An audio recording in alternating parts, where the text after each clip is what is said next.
John Bercow has been branded an uppity little man who failed to be impartial by Sir Alan Duncan in explosive new memoirs from the former Foreign Office Minister, who raged in reference to the House of Commons. The fundamental rules of the place count for nothing. The furious attack against the former outspoken House of Commons Speaker is revealed in Sir Alan's new memoirs, In the Thick of It, which is being serialized in the Daily Mail. Sir Alan was Foreign Office Minister from July 2016 to 2019 and served under then Prime Minister Theresa May, but resigned citing Boris Johnson's election to the Conservative Party leadership and subsequently the UK's premiership. Mr. Bercow was involved in several furious exchanges with leading Tories in the Commons, and in October 2019, confirmed the suspicions of many Brexiteers in Parliament by admitting he was firmly against Brexit. In an extraordinary interview, the former Commons Speaker described Brexit as the biggest mistake of this country after the war. He also warned the UK leaving the European Union doesn't help us and the UK is better off within the power bloc.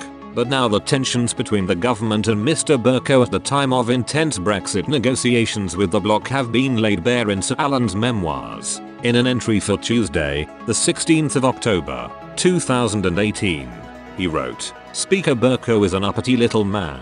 He is supposed to be impartial and should only hold a view which is set by the Commons. All these historic assumptions have been obliterated by Labour's capture of the Speaker in the name of progressive causes, diversity, equality, women and so on. The fundamental rules of the place now count for nothing."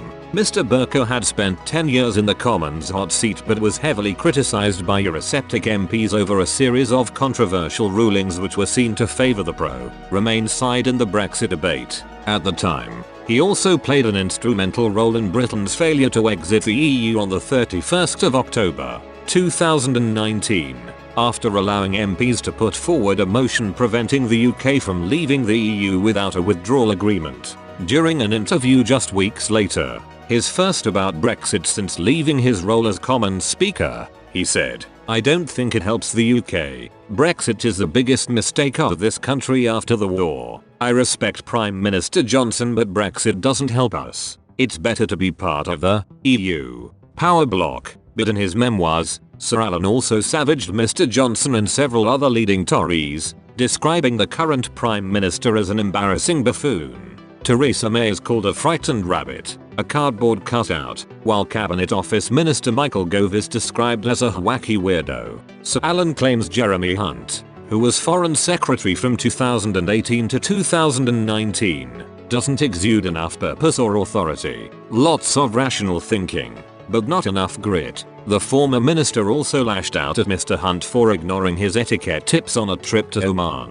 He wrote, "Pictures emerge of him crossing his legs which I specifically briefed him not to do, as it is very bad manners. It is like picking your nose." Sir Alan also savages Jacob Rees-Mogg, describing him as ridiculous and pompous, writing, "He thinks he's clever. He is not. He is a cheap nationalist with faux manners and an ego the size of a planet." The diaries also claim a furious David Cameron accused Mr. Johnson of ruining my bloody career. The entry on the 1st of May, 2019, came just 3 weeks before Mrs. May announced her resignation and 2 months before Mr. Johnson subsequently replaced her as Prime Minister. The diary entry reads, "Breakfast with David Cameron. He is so glad not to be in the middle of everything that is going on at the moment. He has a very straightforward opinion about Boris. He ruined my bloody career.